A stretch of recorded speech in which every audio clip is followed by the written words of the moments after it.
General Hospital spoilers for the week of May 5th to May 9th hint that Drew is truly being pushed into a very dangerous situation, where every step he takes is now being monitored, scrutinized, and threatened by forces he once thought he had cleverly outmaneuvered. The changes happening within Port Charles are not just a shifting of relationships but a restructuring of the underground order, a place where Drew, once seen as a neutral player, is now becoming a target from multiple sides. What makes the situation even more dire is that Drew is harboring criminal secrets he once thought would never be unearthed. While public opinion remains divided by rumors surrounding his involvement in a drug setup, an underground force has quietly reopened old files, bringing to light shady activities Drew once engaged in while working outside the law, and even covert alliances that were previously cleaned up under the cover of the WSB. Now, as his power begins to grow once more, especially after being granted guardianship of both Wiley and Amelia by Willow, his opponents are working to expose the real Drew. Not the moral figure he is trying to present, but the version of himself who was once willing to manipulate, cooperate, and compromise for his own purposes. Under the pressure of a series of leaks, rumors being blown out of proportion in the media and among the criminal community, Drew begins to feel isolated. Those who once supported him begin to hesitate, and the political relationships that were once seen as secure are starting to fray. The worst part is that Sonny, who had at times cooperated with Drew and at times been in opposition, is now leading the counterattack. The long-standing, simmering feud between them, once kept beneath the surface, is now boiling over into a full-scale battle. Sonny no longer believes in Drew's neutrality, especially after Drew was set up and lost many of his advantages in underground business dealings. Signs suggesting Drew's involvement with certain figures on the opposing side, coupled with his close proximity to Willow and Michael's children, whom Sonny still considers a sensitive area, have led Sonny to view Drew as a threat that must be eliminated. And as anyone who has faced Sonny knows, once he sees someone as an enemy, there are no limits to the war that follows. Drew now faces a series of extremely difficult choices. If he strikes back at Sonny, he will enter a game where the risks are everything, his reputation, his power, and even Willow's trust in him, as she has relied on him as a safe harbor. But if he remains silent, if he gives in to the increasing pressure, he will be crushed not by a direct blow, but by the silent wave that is slowly sinking him from behind, covert investigations, reopened criminal records, and especially the rifts within those who once supported him. Even more concerning, a third force is quietly pulling the strings behind the scenes, someone who may be manipulating both Sonny and Drew, using their conflict to make a power grab. And if Drew does not quickly regain the initiative, he may not only lose the war with Sonny but also be completely removed from the power game in Port Charles. This battle is not just about the past being unearthed. It's about survival in a world where reputation can be destroyed after one press conference, where a distorted story can end a career, and where loyalty can be betrayed as soon as you turn your back. Drew is in the eye of the storm, and unless he strikes back quickly, he will be the first one swept away. Jocelyn is finding herself in a dangerously precarious situation, where everything she had prepared for, every strategy she carefully built to infiltrate and approach her target, is now falling apart in a major way. An ultimatum has just been sent, a brief, sharp message with no room for delay or retreat. The WSB, the organization that assigned Jocelyn her life-or-death mission, is growing impatient after a series of failures in attempting to reach Professor Henry Hank Dalton, who is believed to hold extremely sensitive information that could shake the entire underground political system of Port Charles. The failure is not just a strategic setback. It's a sign that Jocelyn, despite being smart and determined, may be getting caught up in a battle she doesn't have the time to fully understand the full scale of. Recently, Dalton has grown increasingly tight-lipped, cautious, and suspicious. The meetings Jocelyn arranged have been interrupted or tightly controlled. And despite her attempts to change her strategy, shifting from academic approaches to more personal communication, every door seems to be closing with terrifying speed. The ultimatum from WSB not only demands that she successfully make contact with Dalton within a limited time but also warns that if she continues to fail, not only will her research position be revoked, but her entire file within the organization will be erased, an undercover death sentence in the world of espionage. This means Jocelyn won't just lose her opportunity, she will lose her identity, her safety, and everything she has sacrificed to get to where she is now. At the same time, her tension with Emma is reaching a boiling point. What was once ordinary academic rivalry between two talented students has now become a battle for survival, where only one can remain. And the other will be crushed by the cold, mechanical machinery of the WSB. Emma, with her calm demeanor and perfect background, is also pursuing Dalton for her own reasons. No one within the organization knows exactly why Emma was placed alongside Jocelyn at the same time, but her recent actions clearly show that Emma is not just an academic competitor. She has been trained, she has her own agenda, and she won't hesitate to sacrifice others to achieve it. Every conversation between Jocelyn and Emma now becomes a psychological battle. Words become weapons, glances are filled with suspicion, and silence is sometimes more dangerous than a threat. Emma knows Jocelyn is losing her edge, and she seems to seize every moment to push Jocelyn further away from her target. In contrast, Jocelyn, under pressure from both the organization and Emma's presence, is becoming colder and harder than ever before. But this change is also taking a toll, causing her to make more impulsive, reckless decisions. The WSB doesn't care about the relationship between two young agents. They only care about results. And with the ultimatum sent, all personal concerns and humanitarian considerations are cast aside. Both Emma and Jocelyn are being pushed into a no-turning-back game, where any delay or hesitation could lead to irreversible consequences. In the days ahead, Jocelyn will have to make a choice. Either she surpasses her limits to win Dalton's trust before Emma strikes first, or she will be erased from the WSB's influence map, vanishing as though she never existed. She is fighting not only for ideals, for honor, but for her very life. And as Emma steps closer to claiming everything, this battle is no longer a mission. It is a life-and-death struggle disguised by smiles, research agendas, and an academic mask so perfect that no one can see the brutality inside. The tension is rising. And when someone like Jocelyn is backed into a corner, the danger doesn't lie in the one threatening her from the outside, it's in the person she has to become to survive. Kai's fate is gradually becoming clear, not through an official statement, but through a series of ominous signs that are intensifying behind the scenes at the hospital, where the lights in the operating rooms have gone out. But the consequences of the surgery have erupted like an unrelenting nightmare. The hopes nurtured over months, the confident promises about Kai's recovery, are now shattered coldly and without mercy. A serious complication occurred during the surgery, and none of the doctors, nurses, or even the medical board dares to explain exactly why.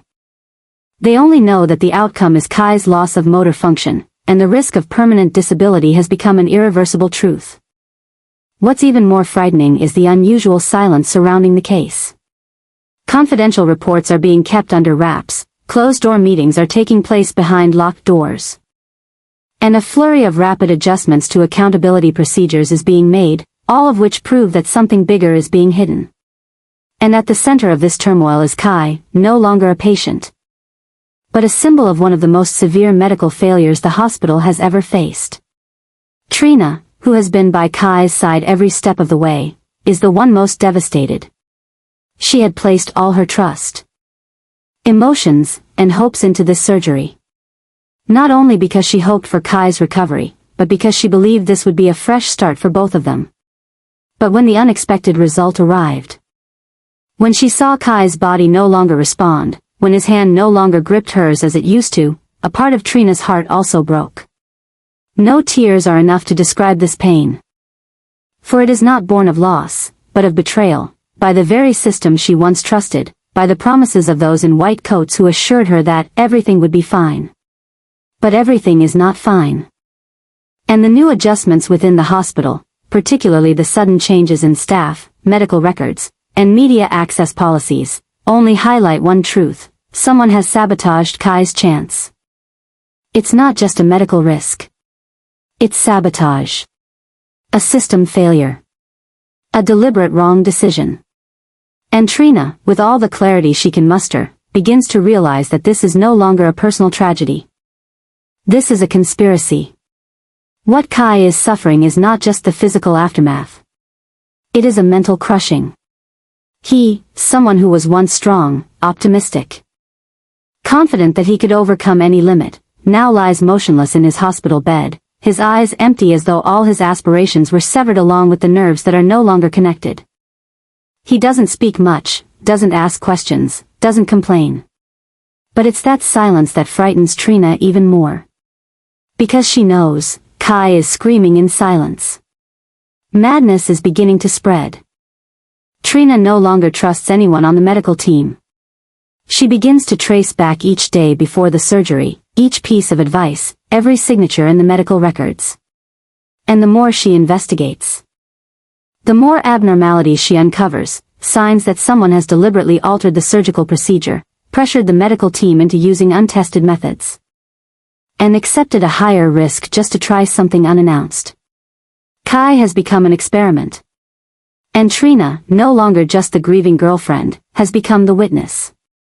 Kai's outcome is not just a medical failure. It is the first step of a new haunting chain that is silently rising, where the weak, the trusting patients, are being turned into victims of ambition, power, and the dark political games within the medical industry. Trina knows that if she does nothing, Kai will be forgotten like hundreds of other erroneous cases locked away in archives. But she also knows that if she steps into the path of exposing the truth, she will face forces that could ruin both their lives forever. Yet Trina has no way back. Because in Kai's eyes, though cloudy with pain, there is still a faint glimmer, the hope that someone will fight for justice on his behalf.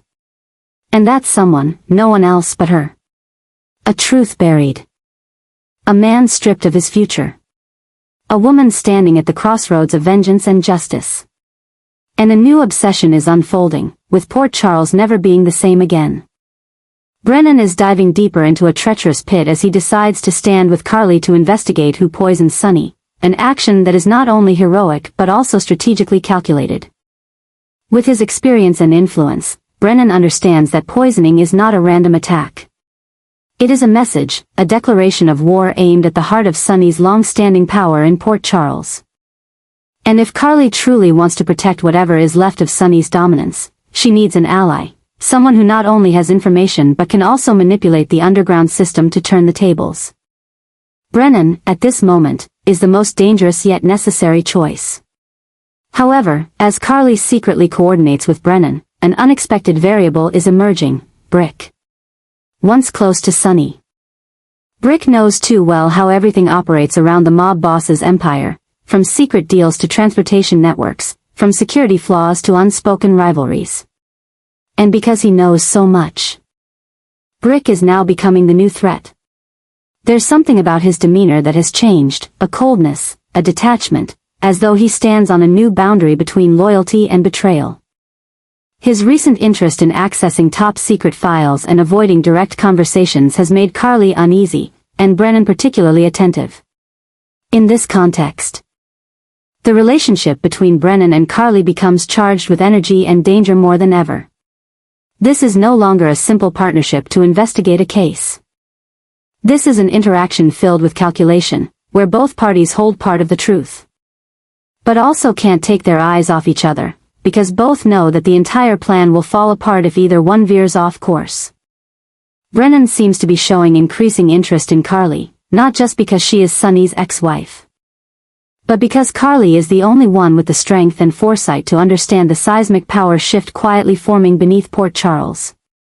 Carly, a woman of experience who is not easily manipulated, also realizes that Brennan is not just a strategic pawn. He holds the keys to doors she cannot open on her own.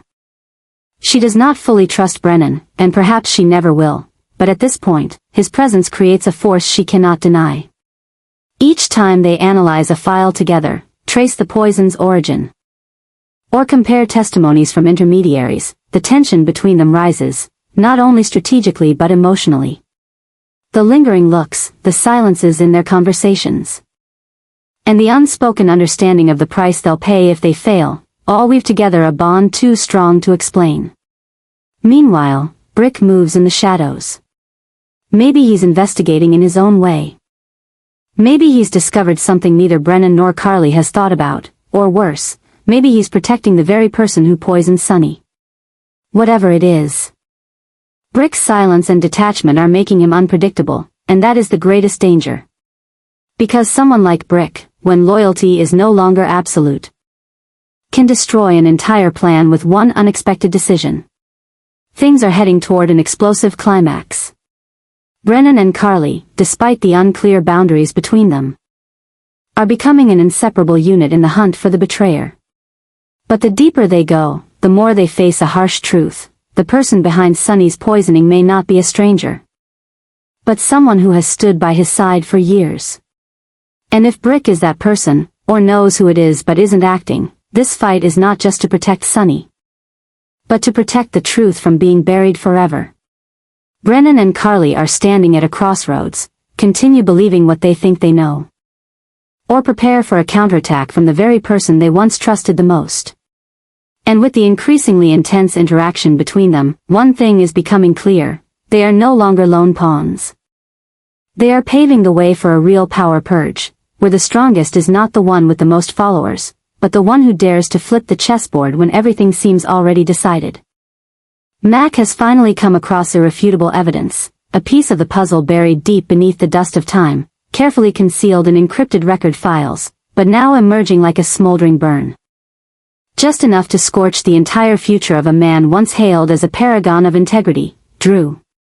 While many still consider Drew a symbol of renewal, a brave former soldier, and a devoted father, Mac, with his razor-sharp persistence, has uncovered a shocking truth: Drew is a drug addict. Worse still, not only had this happened in the past, but he has shown signs of relapse recently. Disguised under the pressures of stress, political pressure, and media manipulation. Mac's discovery is not just a medical report or a vague test result. It is a full chain of documents detailing Drew's secret access to illicit substances, using the guise of treatment to cover up his stimulant use. Along with testimony from an anonymous source, someone who had been supplying Drew for a long time. Everything is contained in a dossier of devastating evidence, undeniable and irrefutable. And in that moment, Drew's political future, something he had painstakingly built, from his image as a national hero to the representative of a new generation of leadership, crumbles in silence but with haunting consequence. Campaigns, speeches on trust and ethics, reform pledges. All of them are now nothing more than empty words devoured by a personal secret that has been exposed. Drew is no longer in control of the narrative. He has become the center of a public disaster, a man suspected, scorned, and seen as a potential threat to public safety and morality. Mac, in his role as the truth revealer, does not rush to make the announcement. He understands that this is not just a scandal. This is a weapon. If used at the right moment, it could reshape the entire power structure in Port Charles, and not just Drew, but all those who have stood behind him, supported him, or cooperated with him in underground alliances, will be forced to step into the light. This is why Mac remains silent, continuing to observe, waiting for the reactions of those around Drew. He is not seeking personal victory.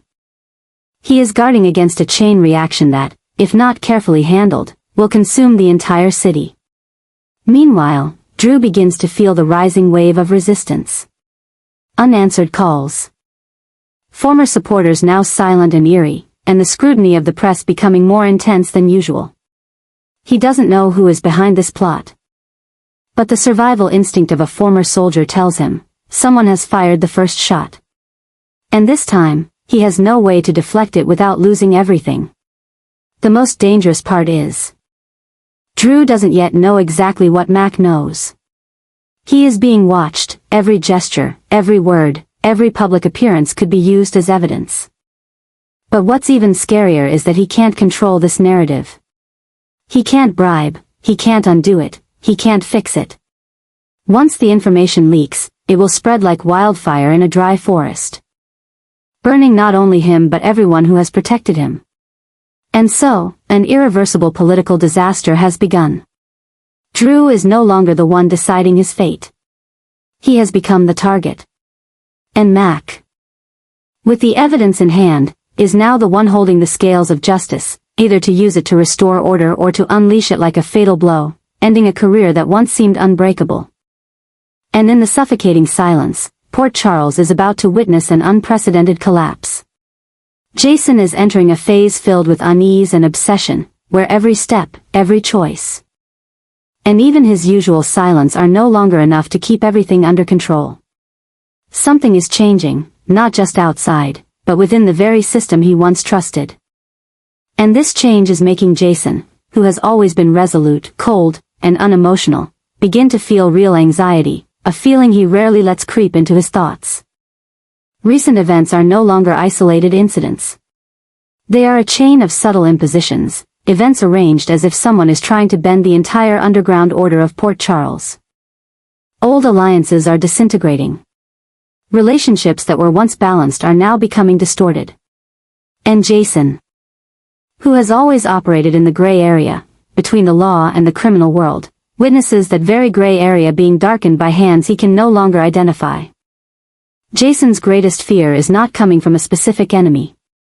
It comes from the uncertainty of the loyalty of those who once stood beside him. He is beginning to suspect that someone has infiltrated the networks he had built, that someone is using his reputation to create a parallel power. A counterfeit version of the order he had once protected. And the frightening part is that those around him seem oblivious to this, or worse, they are turning a blind eye or even complicit.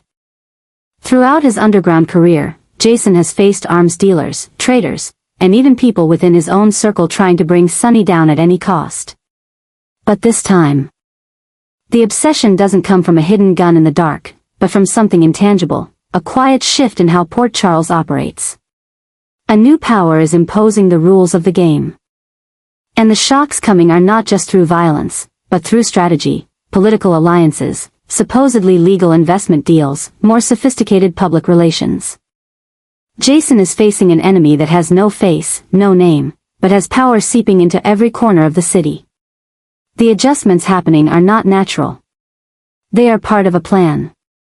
And Jason knows that if he doesn't find out who is behind it soon, if he doesn't figure out who is rewriting the rules, he will not only lose his position in the world he once controlled but also lose himself, because when all the pillars of trust are bent, he has nothing left to rely on except instinct. But instinct, no matter how strong, cannot help him fight something that is growing larger and more dangerous than anything he's faced before. And then, a strange series of events continue to unfold. Deals falling apart at the last minute, reliable sources suddenly disappearing, and even the most familiar faces becoming distant. Jason realizes that he is being isolated, bit by bit. No warnings. No threats. Just the widening gap, a nameless coldness in the heart of the city he once called home. In the midst of this anxiety, one thing is clear, Jason must act. Not with a gun. Not with violence, not yet, but with intellect, with clarity, and with the ability to sniff out the lies that have kept him alive all these years. He must uncover who is pulling the strings behind the scenes. He must expose the force that is driving Port Charles into chaos under the guise of reform. And he must do it before everything slips out of reach and before he himself becomes one of the casualties erased without a bullet being fired. Jason knows, the closer the truth gets, the bigger the shock will be. But he also knows that if he doesn't face it now, he will never have another chance. So, he doesn't back down. He just tightens his grip on the wheel. Looks ahead, where the storm is waiting for him to charge right into it. And in his cold, emotionless eyes, once again shines the readiness to face whatever comes, even though he knows this time survival will not be as easy as before.